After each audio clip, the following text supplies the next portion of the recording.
Bonjour à tous et bienvenue dans cette édition inscrit au cœur de Matin Bonheur. Le président de la République, Alassane Ouattara, a échangé jeudi au palais de la présidence de la République avec le ministre des Affaires étrangères et de la coopération de la Guinée équatoriale, Siméon Oyono Essono Angué.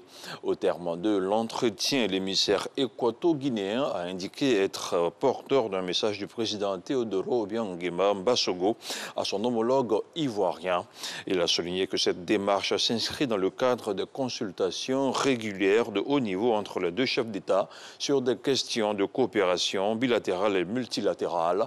On regarde le compte-rendu de Viviane Haïma. Reçu ce jeudi 18 février par le président de la République, Alassane Ouattara, au palais présidentiel, le ministre des Affaires étrangères et de la coopération de la Guinée équatoriale, Oyono Essono Siméon, était porteur d'un message du chef de l'État Teodoro Obiang Nguema à son homologue ivoirien. Il faut souligner que sous l'impulsion des deux chefs d'État, les relations d'amitié et de coopération entre les deux pays se sont renforcées. Je suis porteur d'un message de son Excellence M. Obiang Nguema Mbasogo, chef d'État de la République de Guinée équatoriale, président de la République, pour son homologue et frère, son Excellent M. Alassane Ouattara, président de la République de Côte d'Ivoire, dans le cadre de consultations mutuelles entre deux chefs d'État de haut niveau sur des questions de coopération bilatérale et multilatérale. Comme vous le savez, la Guinée équatoriale et la Côte d'Ivoire entretiennent des relations sectorielles de coopération et travaillent ensemble pour l'élargissement de celle-ci à d'autres secteurs de coopération, surtout secteur de l'agriculture, de l'entreprise et l'industrie, petite et moyenne entreprise industrie, et inscrit dans le programme de diversification et d'échange de points de vue de leur économie. Le président Alassane Ouattara s'est déjà rendu par 2 fois à Malabo.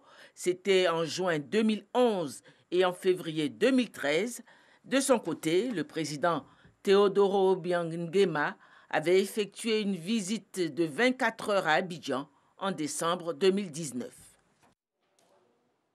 Sur un tout autre plan, les représentants de partis et groupements politiques ont signé hier, jeudi, un code de bonne conduite lors des élections législatives à venir. Une initiative du NDI, le National Democratic Institute, en collaboration avec la CEI, la Commission électorale indépendante. Le reportage d'Ahmed Traoré est commenté par Éric Goré.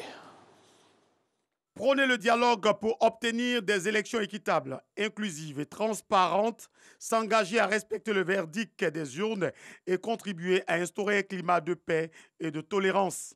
C'est tout le sens de la cérémonie de signature du Code de bonne conduite des partis et groupements politiques candidats aux élections.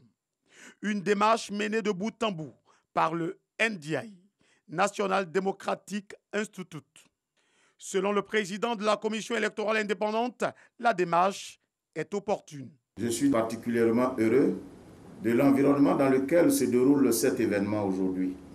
Il est en rupture avec le contexte de violence auquel la Commission électorale et l'ensemble de la communauté nationale ont été confrontés à la faveur de l'organisation de l'élection du président de la République.